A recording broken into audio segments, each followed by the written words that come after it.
একটু বাজারে গিয়েছিলাম, ওর বাবাও ছিল, তো দুজনে গিয়ে একটু সবজি বাজার টাজার কিনে নিয়ে আসি। ওর বাবার আবার নাইট ডিউটি, তারপরে আবার রেস্ট করতে হয়। সবজি থাকলে ঘরে ফট করে সকালবেলা কিছু একটা বানানো যায়, তো তার জন্য একটু সবজি নিয়ে আসি। আর সবজি বাজারে গিয়ে পুরো আমার কপালে হাত, এত দাম শুনে আমি কিন্তু লামডিংয়ে বা আমরা লামডিংয়ে যারা আছি এত দাম দিয়ে কিন্তু আমরা সবজি খাই না।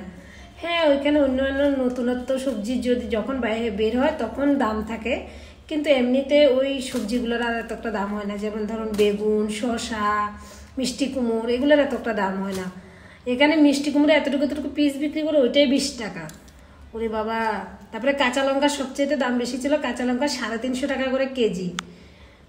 এই যে এখানে এই কয়েকটা সবজি এনেছি, আমার মনে হয় অনেক টাকায় গেছে। এখানে ছিল উস্তা, ছিল ওয়েও ছিল 100 টাকা করে। তারপরে সাজনা, আচ্ছা সাজনাটা মানলাম নতুন বা এখন পাওয়া যায় না সিজনে, আচ্ছা ঠিক আছে।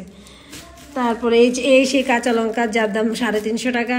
তারপরে ঢেঁকির শাক, বেগুন, ভেন্ডি, আর এটার সবচেয়ে মনে হয় দাম কম নাকি, এটা লামডিংয়েও খুব কম। লেবু 8টা 20 টাকা। তারপরে আলুর দাম হচ্ছে পুরনো দোকান থেকে, মানে পুরনো যে জিনিসগুলো এগুলো থাকলে ধরেন 40 টাকা করে নেয়, 50 টাকা 40 টাকা, যখন যার থেকে যেরকম পারে। কলোনির দোকানগুলো তো আরও বেশি দাম। তারপরে এখানে একটু এনেছিলাম মিষ্টি কুমড়ো।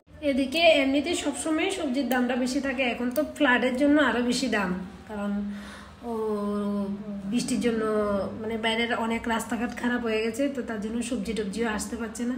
তাও তো ঠিক আছে, আগরতলা টাউনের মধ্যে সবজি টবজি পাওয়া যায় বা দামও ঠিক আছে, কিনা যায় বা মানে অল্প স্বল্প কিনতে পারে।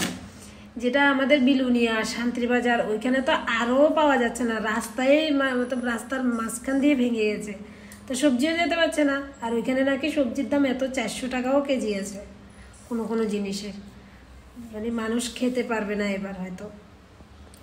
আর আজকে তো কি বলবো, নন্দ উৎসব, তা আমার জন্মাষ্টমী যদি এবার আর হলো না, দেখি যদি ভাগ্যে থাকে রাধা অষ্টমীটা একটু করতে পারবে কিনা। গত বছর তো করেছিলাম, তখন আমার সখীও আমার সঙ্গে ছিল।